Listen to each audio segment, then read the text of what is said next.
Johnson Branch Farm. My name is Rachel. I had so much that needed to be done around our house and around the farm, but we found that one of our goats, Faith, here was sick this morning.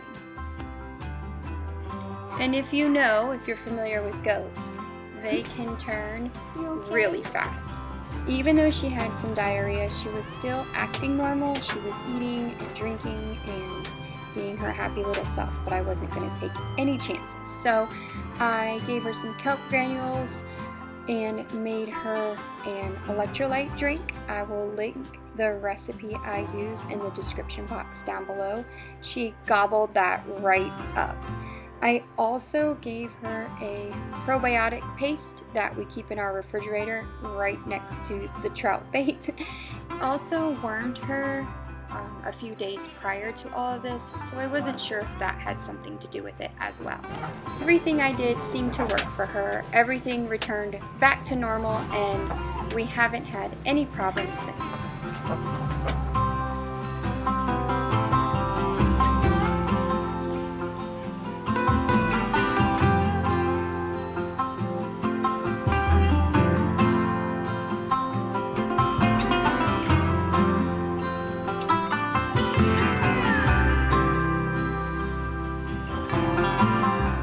We had some pretty major storms come through our area, and I was out assessing the damage. Luckily, everything just looks a little windblown, but we'll be okay.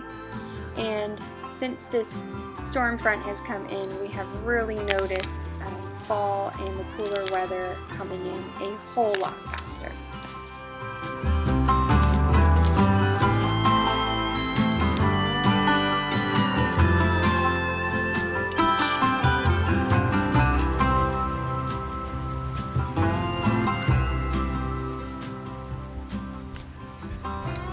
We are still getting lots of bell peppers and hot peppers despite the cooler weather, and I am trying to get as many harvested as I can before the first frost comes through and completely wipes them out.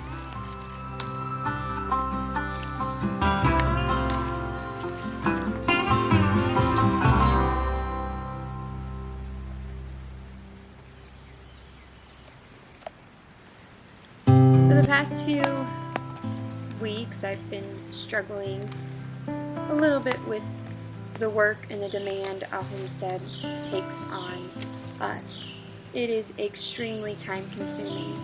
One thing like a sick goat can completely throw off your entire day. Some days we don't want to milk in the cold, rainy weather, or our crop just isn't producing like we need it to. And as I was walking through the grocery store, I could totally understand and relate to why people traded in this lifestyle for the convenience of ready-made items and the convenience of purchasing produce. But there is nothing like the way we live, and nothing like the satisfaction and the nutrition that comes from food that is grown here on our land. I am not willing to give up this lifestyle for anything that convenience has to offer. I am convinced that we are supposed to get back to the roots, the way that God intended us to live. The connection between our food and the land has been lost, and I am thankful that we have found our way back to it, and I want to encourage you to not give up, to keep going, even if it's a tomato plant on your porch, or if you're gardening and growing acres upon acres of land. What you are doing does make a difference, and I want to encourage you to keep going. So, may the Lord bless and keep you until we meet again.